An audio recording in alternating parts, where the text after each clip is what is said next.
Aladiran jennu bore babna Karadeemtu ganda ofirraa buufna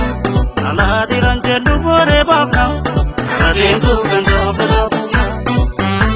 Karaa meeqa teenya dhagaban dhagaban Ka'aa ofirraa buufna tokko taane tokko taane Karaa meeqa teenya dhagaban Gabruu malee Ka'aa ofirraa buufna tokko taane tokko taane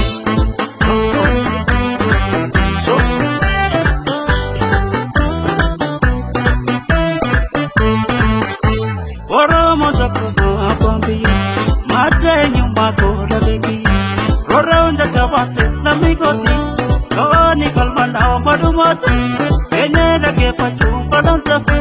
Amma kapson Kenya dalmake Kenya dake pachum padantafu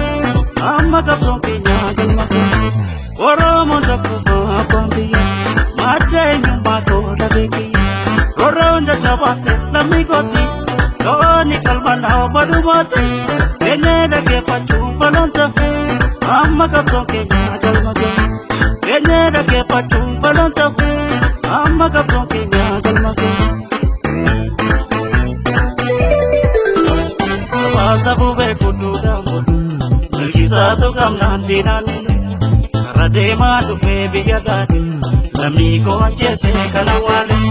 Nuta uda kate habambi Dunu sitiru na namikiya Nuta uda kate habambi Dunu sitiru na sabakiya Kiran sabar kairo na bibiya Sina gota tume kalmangenya Kami kenya duwa kamdenya Baroro motoko mundikenya Baroro motoko mundikenya Baroro motoko mundikenya Baroro motoko mundikenya Baroro motoko mundikenya Kiran sabar kairo na bibiya Sina gota tume kalmangenya Kami kenya duwa kamdenya Baroro motoko mundikenya Baroro motoko mundikenya Baroro motoko mundikenya Baroro motoko mundikenya Baroro motoko mundikenya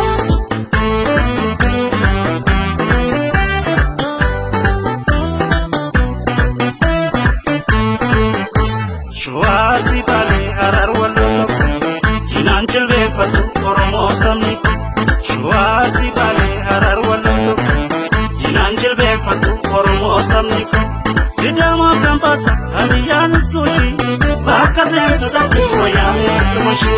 Sidama kambata Aliyaan iskooshi Bakka seentu dhabde wayyaanee kumashi Walakka lufaa bonjifaa fi boorana Bilisoomoo qabna Oromoon barana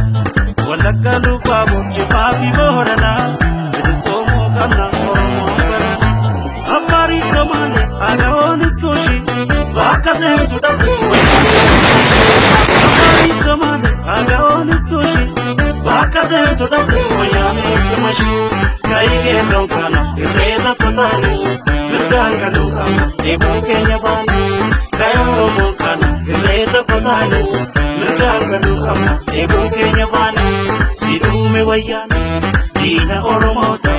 Falmatu sabatu baraana ni mootan Siduume wayyaane diina Oromoota Falmatu sabatu baraana ni mootan Siduume wayyaane diina Oromoota Falmatu sabatu baraana ni mootan